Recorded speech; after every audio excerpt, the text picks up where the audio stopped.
The story of Deborah, the prophetess and judge of Israel.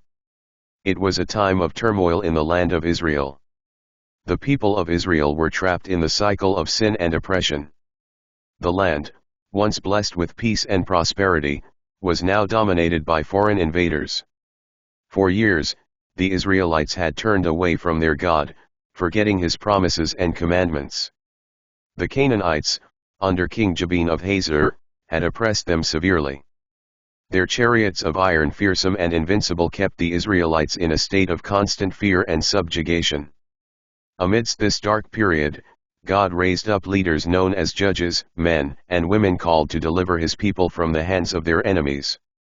But the people had forgotten the strength of God's deliverance, and many turned to idol worship and other corrupt practices. This was the world into which Deborah was called. Deborah, a woman of wisdom and faith, was not only a prophetess but also a judge of Israel. She sat under a palm tree between Ramah and Bethel in the hill country of Ephraim, and the Israelites came to her for counsel. Her words were known for their clarity, insight, and the weight of God's truth. Deborah's name had become synonymous with justice and wisdom in the land of Israel. Her reputation reached beyond the borders of her people. Yet, Deborah was more than a wise woman. She was a leader who would rise up in Israel's darkest hour to lead the people to victory. She knew the people needed more than advice, they needed to hear the word of God and be saved. The divine message, a call to action. One day, God spoke to Deborah, telling her to summon Barak, a military leader from the tribe of Naphtali. The Lord had a plan for Israel's deliverance, but Barak would need to respond with obedience and faith. God had already chosen the moment for victory. He instructed Deborah to call Barak to raise an army and go to Mount Tabor, where God would deliver the Canaanites into their hands. Deborah, knowing God's voice well, summoned Barak. She told him, "The Lord, the God of Israel, commands you, go, take with you 10,000 men of Naphtali and Zebulun, and lead them to Mount Tabor. I will draw out Sisera, the commander of Jabin's army, and give him into your hands." Barak listened, but doubt stirred in his heart. He was brave but cautious. He answered Deborah, "If you go with me, I will go, but if you do not go with me, I will not go." Deborah, filled with divine authority, replied, "I will surely go with you. But because of the way you are responding, the honor will not be yours, for the Lord will deliver Sisera into the hands of a woman." Deborah's words were not just a prophecy, they were a bold declaration of God's victory, and a sign that Israel's deliverance would not come through the hands of a mere man but through God's sovereign plan, which often worked through unexpected means. The battle, God's deliverance. Barak and Deborah gathered the armies of Israel and marched toward Mount Tabor, a strategic location overlooking the valley below. Sisera, the Canaanite general, had heard of Israel's movements. Confident in his chariot forces, he gathered his army with their 900 iron chariots and moved toward the plains of Kishon. The two armies were about to clash. As the forces lined up against each other, Deborah called upon Barak, telling him to go. "For this is the day the Lord has given Sisera into your hands. Has not the Lord gone ahead of you?" Barak rallied his men, and the battle began in the valley below. As the Israelites advanced, God intervened in a miraculous way. The heavens opened, and the rain began to pour, turning the battlefield into a swamp. The iron chariots, once thought to be invincible, became stuck in the mud, unable to maneuver.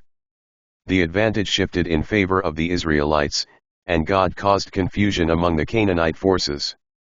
The Israelites, emboldened by God's presence, routed Sisera's army.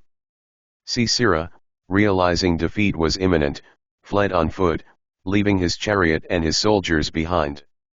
He sought refuge in the tent of Jael, the wife of Heber the Canaanite, whose people had been allied with the Canaanites. The finale, Jael and Sisera's downfall. Jael greeted Sisera with warmth and hospitality, offering him milk and a place to rest. She covered him with a blanket and said, "Stand at the door of the tent. If anyone comes and asks you, 'Is there anyone here?' say, no. Sisera, exhausted from the battle, fell asleep, unaware of the peril that awaited him. Jael, however, had been waiting for this moment. As he slept, she quietly took a tent peg and a hammer, and with a decisive blow, she drove the peg through his skull, killing him instantly. When Barak arrived in pursuit of Sisera, Jael came out to meet him and said, "Come, I will show you the man you are looking for." There, lying in her tent, was Sisera, dead. Through the faithfulness of Deborah and the unexpected bravery of Jael, God had fulfilled his promise. Deborah's song, a song of victory. After the victory, Deborah and Barak sang a triumphant song, praising God for his deliverance. This song, found in Judges 5, was a powerful declaration of what had happened, a reminder of God's sovereignty, his faithfulness to his people, and the strength he gave to his chosen leaders. The song recounts the deeds of Deborah, Barak, and Jael, and it is a testament to the mighty hand of God at work in Israel. In her song, Deborah praised God for the courage of the people who rallied to the cause, but she also recognized the importance of faith and obedience. The villagers ceased in Israel, until I, Deborah, arose, until I arose, a mother in Israel, she sang. She celebrated how the leaders of Israel responded to God's call, and how God had delivered them despite overwhelming odds. The song also called attention to the enemies of Israel, "So may all your enemies perish, O Lord. But may they who love you be like the sun when it rises in its strength." The legacy of Deborah. Deborah's story is a powerful example of God's ability to use anyone, regardless of their gender, social standing, or background, to accomplish his will. Deborah's leadership in a patriarchal society was an extraordinary testimony to the fact that God does not look at outward appearances but at the heart. She was a woman of faith, wisdom, and courage, a woman who trusted in the promises of God and led Israel in its time of crisis. Her role in Israel's victory over the Canaanites set a precedent for the people of Israel. She was not just a judge or a prophetess, she was a mother to the nation, guiding and protecting God's people, and pointing them back to the faithfulness of the Lord. Deborah's story is a reminder to all generations that God can use anyone who is willing to trust in him, step into the roles he calls them to, and lead others to victory through his power. The faith of Deborah remains an inspiration, showing that with God, all things are possible even in the most difficult of circumstances. A message of hope. Deborah's story ends with peace in the land of Israel for 40 years, a testament to the power of God's deliverance when his people walk in obedience to his commands.